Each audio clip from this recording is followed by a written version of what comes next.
I think what a lot of people may see is the fact that Junior puts mommy in a home and Junior doesn't go back. But sometimes he can't. So therefore the home becomes mommy's new home.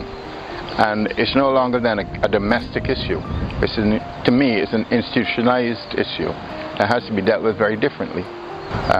All of us who have grown up in Barbados can attest to some story where a child, a grandmother, is ill-treated in that they are not given the freedoms or the care that one would expect them to get. For instance, it was not uncommon for a person with a child who had a disability to have that child housed, or worse sometimes, roomed, where they could not be seen or they could not be heard, and they were dealt with as though in fact they were a problem. So it is something that has been going on around Barbados for a long time in various forms.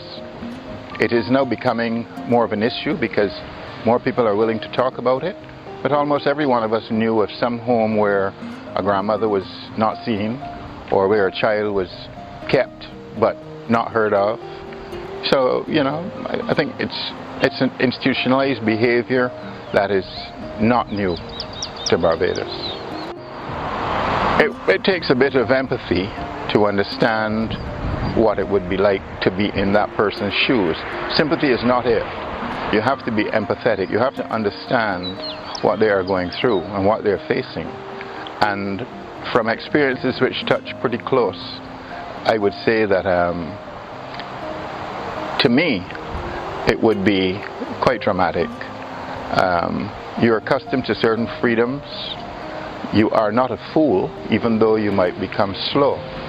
So your brain is still functioning at a level that is capable of reasoning. You still have the same personal desires to be fed, to be kept clean, to be loved, especially to be loved. And it would be rather difficult. I don't know that I would be able to live with it for very long as a person.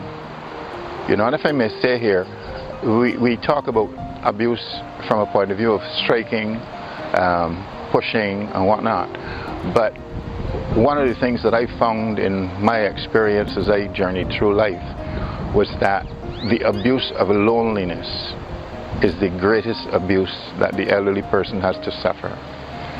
There is a need to not only be loved by those who you live with, but the people who you knew, who you grew up with, who have seemingly abandoned you, not because they don't care, but because they're incapable of understanding what it is like.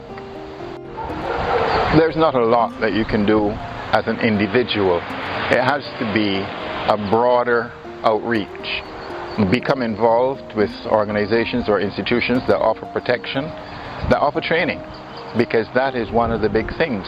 But let me tell you, the caregiver is also as badly injured as the person being cared for. And people don't seem to understand that. And that, I think, is where a lot of the problems are generated.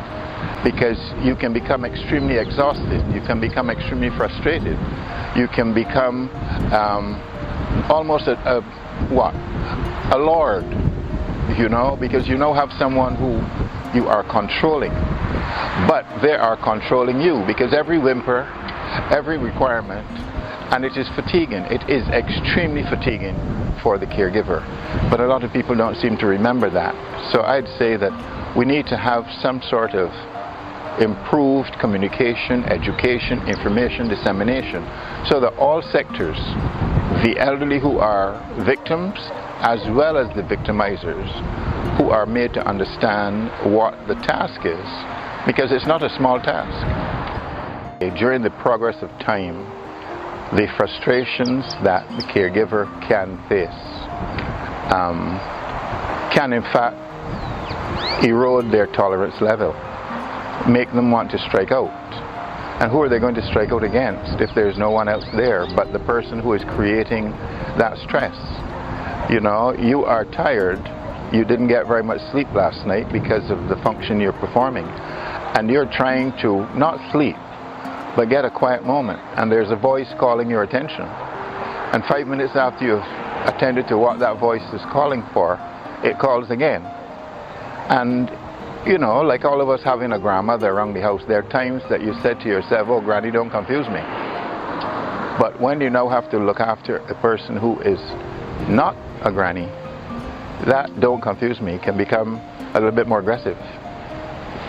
You understand? It's not easy, but it's not forgivable either. Reporting means embarrassment. Reporting means the possible following of the press and turning it into a media show, which the victim doesn't wish, because it's further eroding that individual, and the person who is the caregiver or the parent or the relative doesn't want it either, because it puts them in a bad light. It makes it seem as though they're uncaring, devilish. So it is rather difficult unless you have a version of Crime Stoppers where you can anonymously bring the attention of the agencies responsible to the problem. Then it may go unreported for those simple reasons of self-protection. Hi, I'm Carlton Proute, and I'm a proud None in 3 representative.